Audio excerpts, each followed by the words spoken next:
Sehubungan dengan banyaknya teman-teman ingin mempertanyakan, ada satu kasus yang menduga adanya sebuah ijazah palsu yang dilakukan oleh seorang anggota legislatif. Perlu di sini saya sampaikan bahwasanya hal tersebut saya sudah mengetahuinya sejak lama.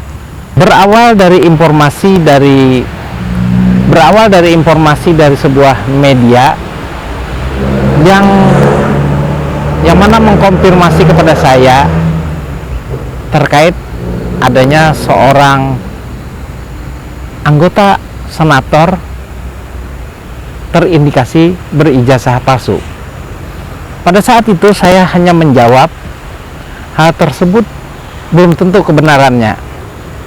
Saya bertanya dari mana informasinya. Informasi diberikan ternyata dari orang mengaku adalah internal dari DPD. Tetapi saya tidak begitu saja percaya, karena ini hanya klaim dan yang bersangkutan hanya menelpon. Saya masih curiga belum tentu kebenarannya. Orang sekretariat itu bercerita kepada media tersebut. Nah, dari informasi tersebut saya mencoba melakukan klarifikasi dan minta informasi dengan staf yang bersangkutan.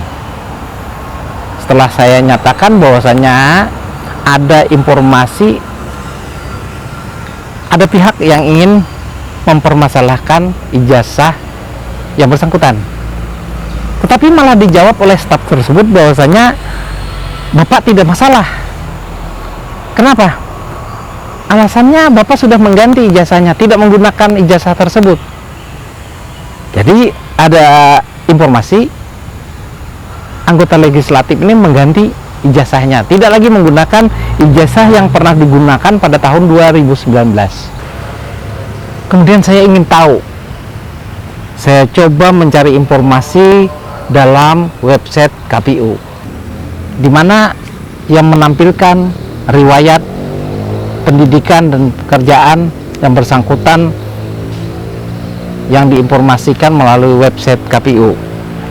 Di sini saya menemukan satu kejanggalan, di mana data riwayat pekerjaan menjadi anggota DPD sejak 2019 hingga 2024, dan ini bertolak belakang dengan data pendidikan, di mana data riwayat pendidikan terakhir adalah berpendidikan SLTA atau melalui pendidikan kesetaraan paket C pada PKBM Bina Ilmu Banjarmasin.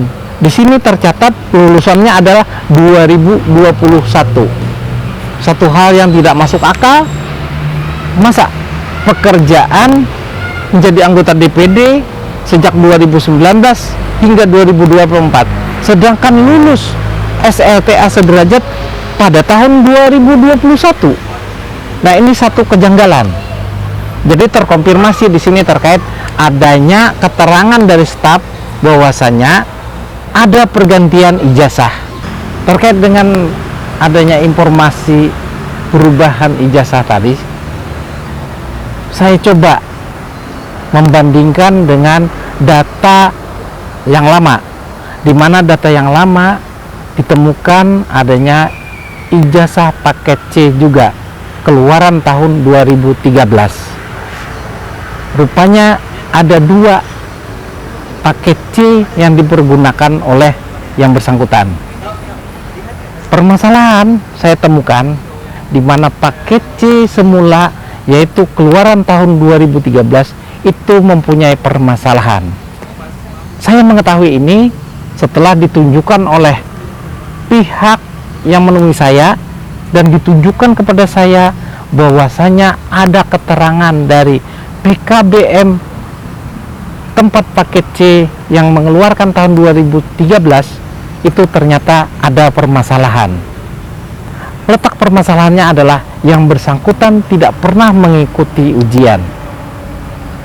Nah, di dalam ketentuan perundang-undangan, yaitu Undang-Undang Nomor 20 Tahun 2003 tentang sistem pendidikan nasional, terutama pada pasal 61 ayat 2. Di situ sudah dijelaskan bahwasanya ijazah diberikan kepada peserta didik sebagai pengakuan terhadap prestasi belajar dan atau penyelesaian suatu jenjang pendidikan setelah lulus ujian yang diselenggarakan oleh satuan pendidikan yang terakreditasi.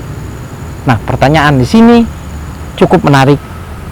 Jadi dalam pasal tersebut sudah dijelaskan yang berhak untuk mendapatkan ijazah adalah yang telah mengikuti ujian.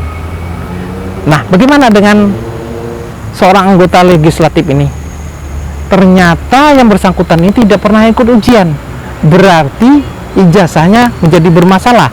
Ini yang dinyatakan oleh PKBM Nurul Jannah, yang mana yang bersangkutan ini adalah berijazah yang bermasalah. Masalahnya adalah tidak pernah mengikuti ujian. Nah, ini sekarang terkonfirmasi bahwasanya mengapa yang bersangkutan mengganti ijazahnya pada pemilu 2024. Ternyata mempunyai satu permasalahan, yaitu ijazah yang bermasalah. Jadi sudah diketahui permasalahannya di sini adalah ijazah paket C di tahun 2013 itu mempunyai permasalahan. Ternyata yang bersangkutan tidak pernah mengikuti ujian. Dan di situ sudah jelas adalah ada praktek joki dalam ujian nasional di tahun 2013. Bagaimana menyikapi terkait dengan fakta adanya joki dalam mengikuti ujian nasional? Jelas ini adalah menyalahi ketentuan perundang-undangan. Ijazah dinyatakan bermasalah karena yang bersangkutan secara perundang-undangan tidak pernah mengikuti ujian, maka dalam hal ini patut dinyatakan bahwasanya ijazah bermasalah tersebut yang bersangkutan tidak terpenuhinya syarat ketentuan perundang-undangan sebagai orang yang mempunyai pendidikan SLTA sederajat. Nah, di sini adalah ada praktek manipulasi, ada indikasi yang bersangkutan ini ada praktek melakukan nipu. Mengapa yang bersangkutan sudah tahu tidak pernah ikut ujian, mengapa menggunakan ijazah yang tidak sah tersebut dipergunakan sebagai syarat peserta pemilu? Sebuah ijazah tentunya menimbulkan satu hak, di mana hak daripada penggunaan ijazah itu adalah dapat mendaftar sebagai peserta pemilihan umum, dapat juga sebagai pelamar pekerjaan tertentu. Nah, dalam hal ini jadi suatu permasalahan terkait dengan orang yang menggunakan ijazah yang tidak sesuai dengan ketentuan perundang-undangan.